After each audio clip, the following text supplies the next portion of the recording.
Hello friends, welcome to CPC competition paper crackers में आपका हार्दिक स्वागत है। तो फ्रेंड्स, हम क्या कर रहे थे, हम यूपीएसआई के बारे में हमने रेशियो प्रपोर्शन कर रहे थे, जिसमें हमने यूपीएसआई के जितने भी क्वेश्चन हुए हैं अभी तक एग्जाम में वो डिस्कस कर रहे थे। तो उसी सीरीज को आगे बढ़ाते हुए स्टार्ट करेंगे, बिना टाइम वेस्ट किए सीधे क्वेश्चन पे आएंगे। तो ये हमारा स्क्रीन पे जो हमारा क्वेश्चन है पहला आज की वीडियो का। तो स्टार्ट करते हैं इस क्वेश्चन को। अगर एक संख्या का 50% दूसरी संख्या के बराबर है तो उसका अनुपात हमें ज्ञात करना है। तो हमें दिया हुआ है कि किसी संख्या का 50%, मतलब पहली संख्या अगर हमने मान ली x का हमें क्या निकालना है, 50% जो है वो किसके बराबर है, वो दूसरी संख्या के बराबर है, मतलब y के बराबर है।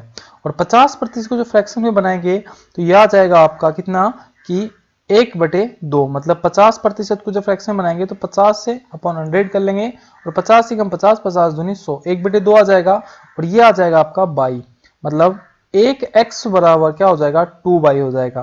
मतलब रेशियो की अगर मैं बात करूंगा x और y के रेशियो की तो ये आ जाएगा 2:1। मतलब किसी संख्या का जो 50% दूसरी संख्या के बराबर है उसका रेशियो कितना हो जाएगा आपको 2:1 था। तो ये था डिटेल, ये क्या था, डिटेल था। लेकिन आपको क्या समझ लेना है, आपको 50% समझ लेना है कि 50% दूसरी संख्या के बराबर है तो 50% की फ्रैक्शन वैल्यू कितनी होती है, 1/2 होती है। तो आपको समझ लेना है या तो रेशियो 1:2 में होगा या 2:1 में होगा। लेकिन दूसरी संख्या का है तो क्या हो जाएगा, इसका आंसर हो जाएगा आपका बी। नेक्स्ट क्वेश्चन हमारा क्वेश्चन है कि किसी संख्या का 1/2 उसी संख्या के 0.25 के बराबर है तो दूसरी संख्या का और प्रथम संख्या के बीच का अनुपात हमें ज्ञात करना है। दूसरी संख्या और प्रथम संख्या के अनुपात का बीच करना है। मतलब किसी संख्या का 1/2, मतलब पहली संख्या अगर x मान ली, दूसरी संख्या अगर y मान ली, तो किसी संख्या का 1/2 मतलब x का आधा दूसरी संख्या के, दूसरी संख्या क्या है हमारी, तो दूसरी संख्या है आपकी 0.25 y के इक्वल है। और इसको जो हम पॉइंट हटाएंगे तो फिर गुणा हो जाएगी आपकी 25 से और 25 चौका हो जाएगा 100। मतलब x का 1/2 y के 1/4 के इक्वल है। तो ये हो जाएगा आपका, ये हो जाएगा आपका 4x बराबर 2y। तो जब काटेंगे तो क्या आएगा आपका, ये आ जाएगा इतना। और बाई हमें निकालना है बाई अनुपात x, दूसरी संख्या का पहली संख्या से हमें रेशियो निकालना है। तो ये जो आएगा आपका, तो कितना आ जाएगा आपका, पहली संख्या तो ये आ जाएगा आपका 2:1। कितना आ जाएगा आपका 2:1। ये तो डिटेल था, लेकिन आपको समझना क्या है, आपको समझ में आ गया किसी संख्या का 1/2, मतलब एक संख्या थी तो उसका 1/2 मतलब x थी तो उसका 1/2 मान लिया। इसका 0.25 है तो इसके बराबर है, मतलब 0.5 25/100 मतलब 1/4। और दूसरी संख्या इसको काटेंगे तो यह आ जाएगा आपका 2, दूसरी संख्या का अनुपात हो जाएगा 2:1। तो ये समझ लेना है कि रेशियो क्या होगा आपका 2:1 हो जाएगा इसका। नेक्स्ट क्वेश्चन हमारा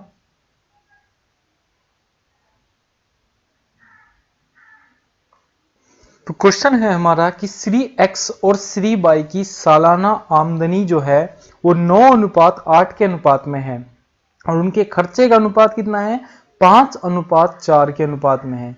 दोनों व्यक्ति 500 रुपया बचाते हैं, मतलब दोनों व्यक्ति जो व्यक्तिगत रूप से, मतलब पहला व्यक्ति 500 रुपया बचाता है और दूसरा व्यक्ति भी कितना बचाता है, 500 रुपया बचाता है।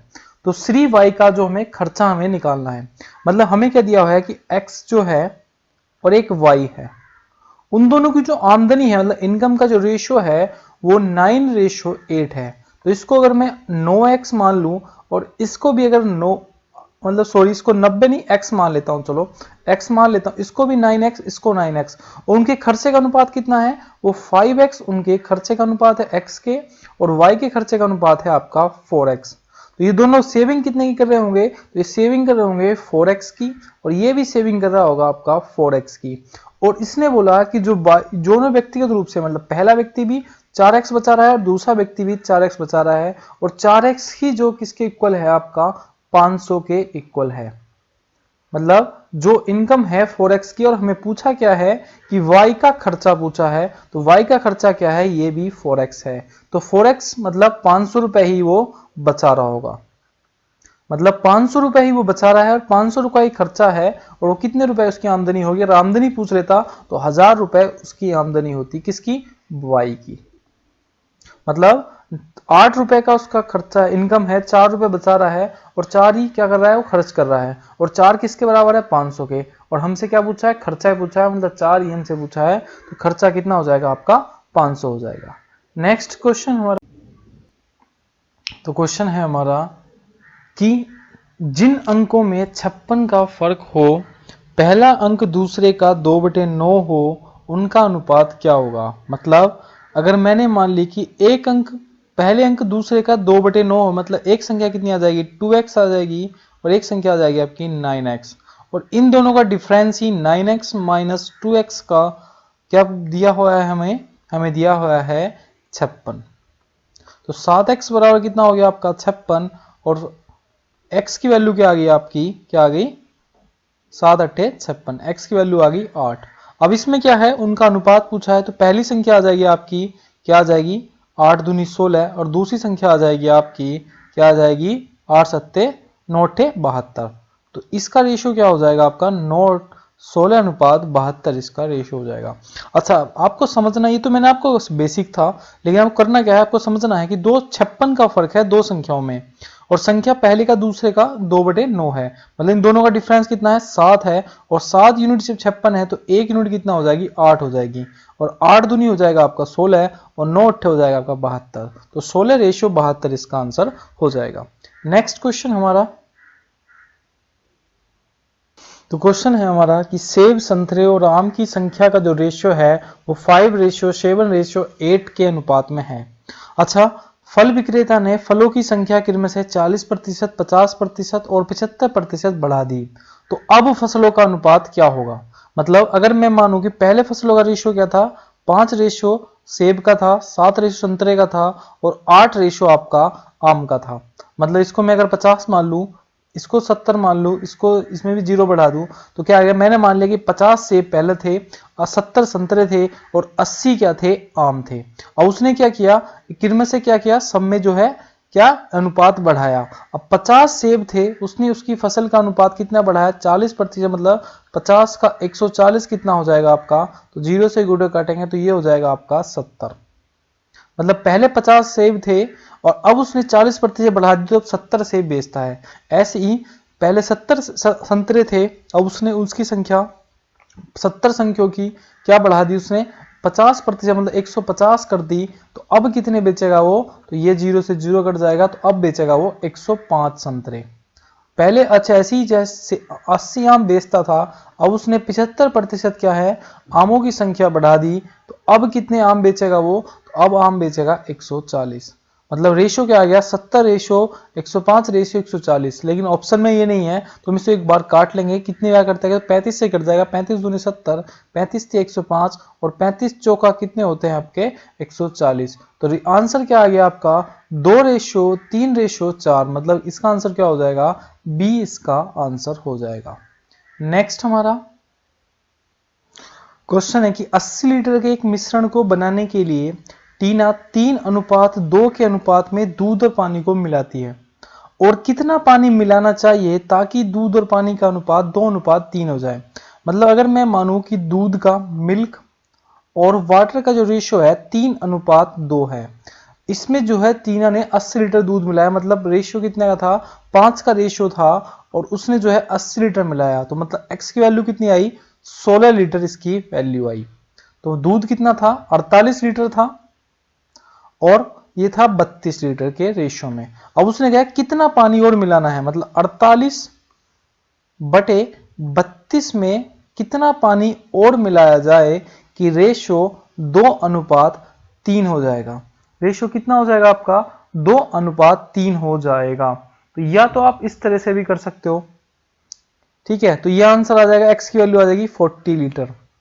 लेकिन हमें क्या है, मैं बेसिक नहीं जाना, मैं आपको दूसरे तरीके से समझाता हूं कि जैसे मैंने माना कि मिल्क और वाटर का जो रेशियो है वो 3:2 है, और उसको मिल्क और वाटर को कितने अनुपात में मिलाना है, 2:3 में उसको मिलाना है।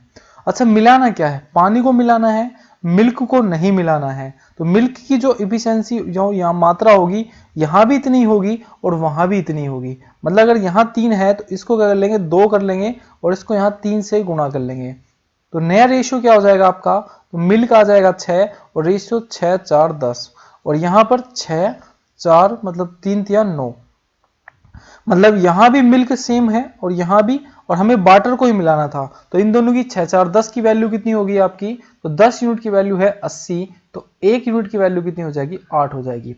अच्छा 4 से यहां 9 हो गया, मतलब कितने की अंतर आया, 5 का अंतर आया, और 1 यूनिट की वैल्यू अगर आपकी 8 है तो 5 यूनिट की वैल्यू कितनी हो जाएगी आपकी, 40 लीटर हो जाएगी। मतलब 40 लीटर उसे पानी मिलाना पड़ेगा 2:3 के अनुपात में लाने के लिए। तो इसका आंसर क्या हो जाएगा आपका, इसका आंसर हो जाएगा आपका 40 लीटर।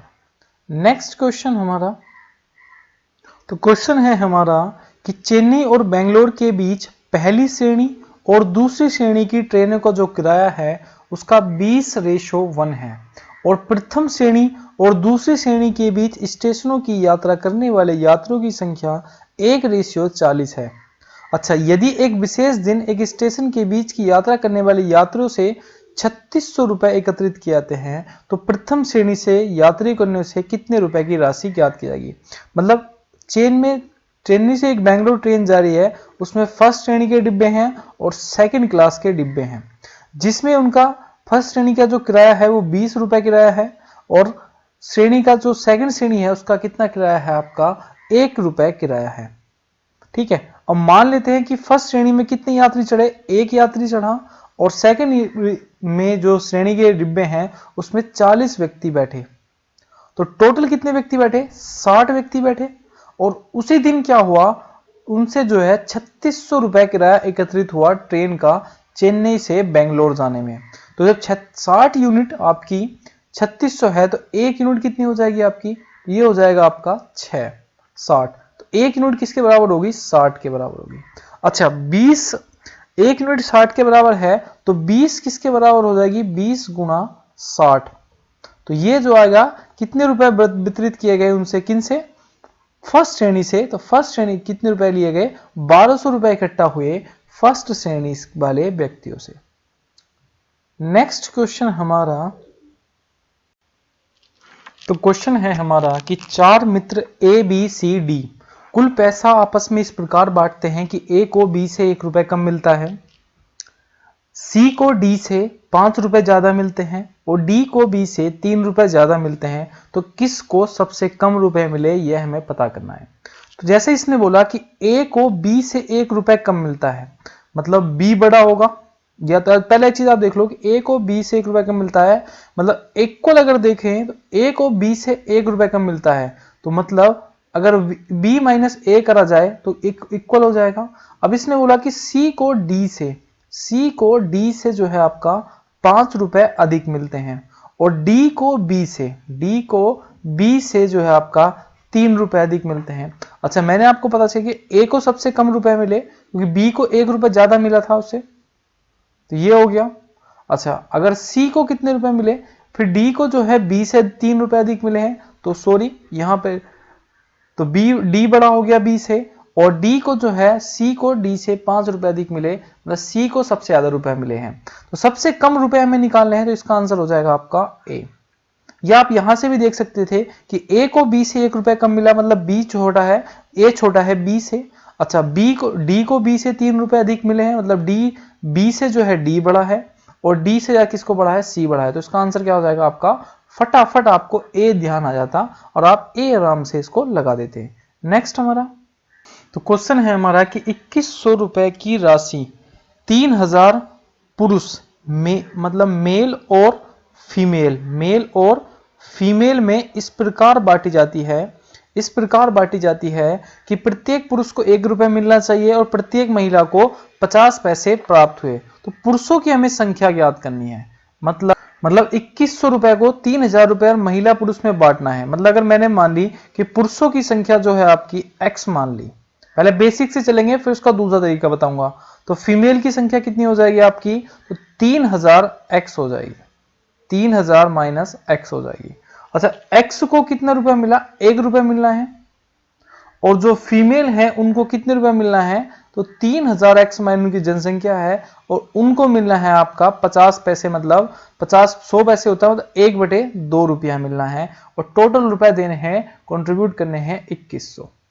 तो यह आ जाएगा आपका, यहाँ पर क्या हो जाएगा x हो जाएगा, x प्लस यहाँ x बाई 2 काटेंगे तो 15,000 आ जाएगा, 2 से काटेंगे तो 15,000 माइनस x बाई 2, और x माइनस x बाई 2 से जब घटाएंगे तो क्या आएगा आपका x बाई 2 आएगा, और 15,000 में से 21,000 में से आप 2100 में से 15,000 आपका 1500 सॉरी 1500 जब घटाएंगे तो कितना आएगा आपका 600, और x की वैल्यू क्या आ जाएगी आपकी 1200 आ जाएगी। x की वैल्यू क्या हो जाएगी आपकी 1200 आ जाएगी। और इसमें किसकी पूछी थी, पुरुषों की जनसंख्या पूछी थी, और पुरुषों की जनसंख्या क्या थी आपकी x थी, मतलब 1200 ही इसका आंसर होगा। अच्छा, आप इसको एक तरीके से और कर सकते थे, आप क्या कर सकते थे, एक बार मैं कलर चेंज कर लेता हूं, आप इसको ऑप्शन से भी कर सकते थे। ऑप्शन से कैसे कर सकते थे, जैसे कि आपने माना कि आपने क्या मान लिया, आपने माना पहला ऑप्शन ही ले लिया, आपने ए ऑप्शन ले लिया, मानो 700 रुपया मान लिया कि 700 रुपया जो है आपके, हमने माना कि पुरुषों की को 700 रुपया मिले, तो 2100 में 700 घटाएंगे तो क्या 1400 रुपए, और 1400 में से अगर हमने 700 किसको मान लिया, महिलाओं को मान लिया, तो कितनी जनसंख्या बचेगी, 700 में से अगर 3000 में से 700 घटाएंगे तो क्या आएगा आपका, तो ये आ जाएगा आपका 2300, और कितने रुपया बचने चाहिए, 2300 का आधा करेंगे तो ये तो बिल्कुल आंसर हो नहीं सकता। फिर ऑप्शन ले लेते हैं 1200, कि अगर पुरुषों को 1200 रुपए मिल गए, मतलब 1 रुपया मिलना था, तो कितने पुरुष कितनी महिलाएं बचेंगी, 1800 महिलाएं बचेंगी, और उनको कितने रुपए मिलेंगे, तो उनको आधे रुपए मिलेंगे, मतलब 50 पैसे मिलेंगे, हाफ मिलेगा, मतलब 900 रुपया मिलेगा, और 1200 900 कितने हो गए 2100 रुपए, और यही हमें क्या करने थे, इनको बांटने थे। तो यही आंसर आपको ऑप्शन से भी लगा सकते थे। नेक्स्ट हमारा तो क्वेश्चन है कि 1200 रुपए को पी क्यू आर में इस प्रकार बांटना है कि पी को क्यू और आर से कितने आधी रकम मिलती है, और क्यू को पी और आर से मिली हुई राशि का 1/3 रकम मिलती है, और आर को मिली हुई रकम हमें ज्ञात करनी है। मतलब हमें क्या है, हमें पता है कि P plus Q plus R जो है, इनको कितने रुपए में बांटना है, 1200 रुपए में हमें इनको बांटना है।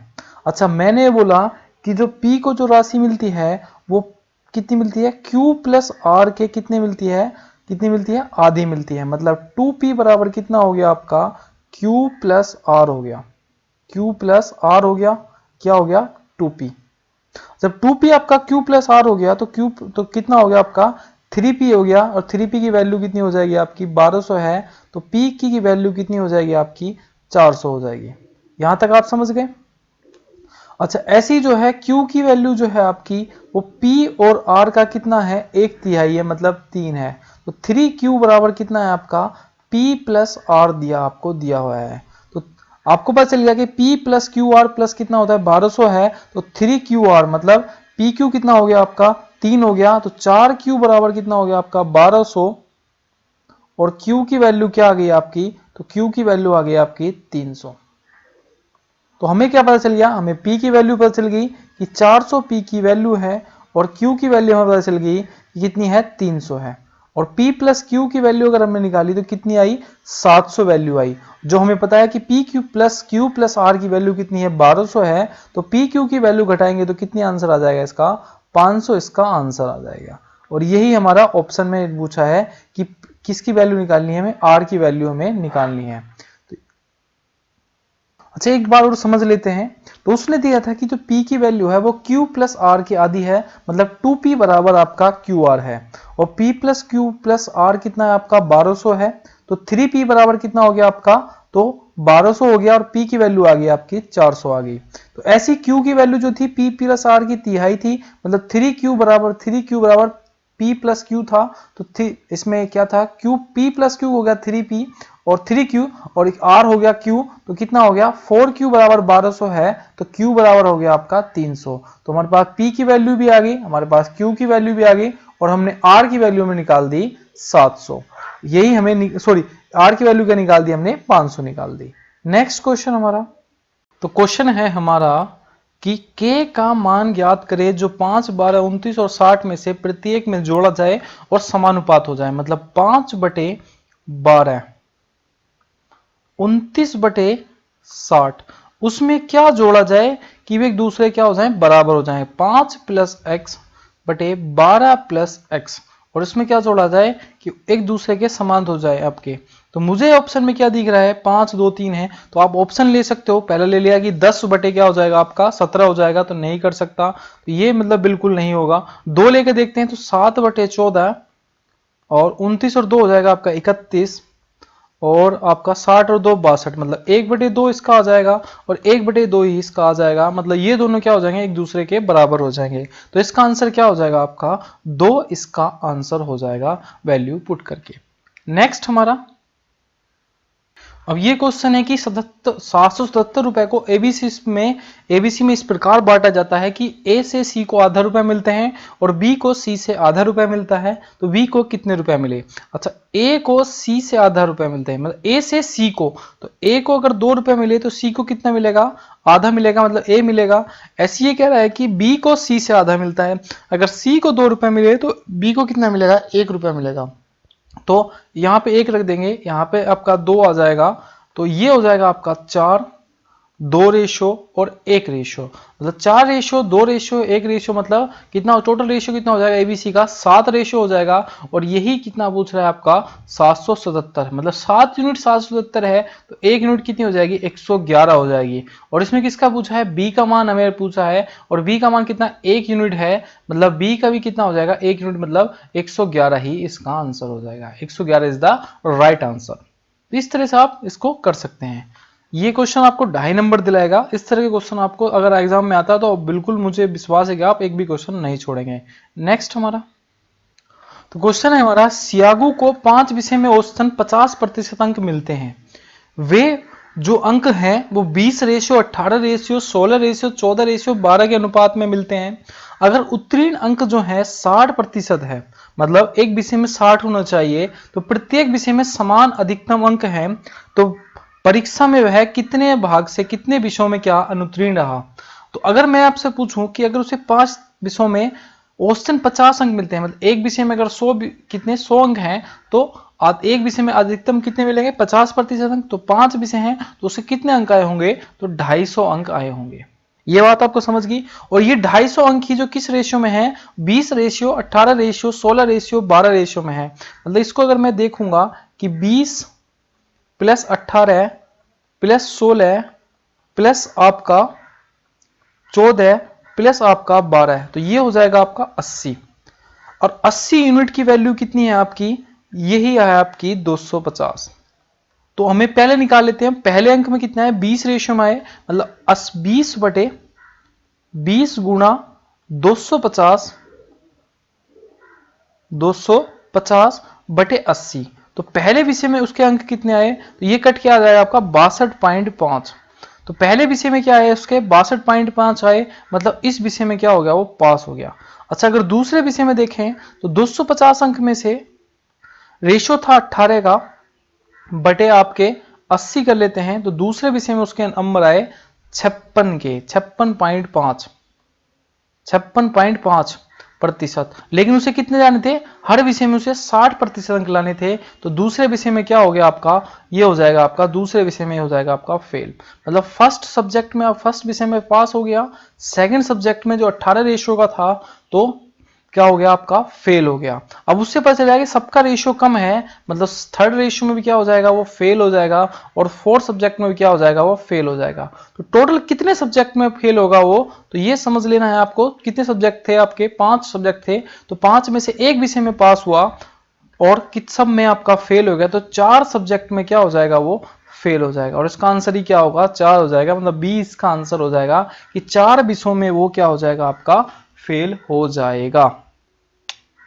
नेक्स्ट क्वेश्चन हमारा, तो बस आज वीडियो में इतना ही रखते हैं। आपको वीडियो कैसी लगी हमें कमेंट बॉक्स में जरूर बताना, और अगर अच्छी लगती तब भी आपको बताना, जो कमी लगती है वो आपको जरूर बतानी है, जिससे कि हम अगली वीडियो में वो कमी पूरी करेंगे। मिलते हैं आपकी नेक्स्ट वीडियो में, तब तक के लिए जय हिंद जय भारत।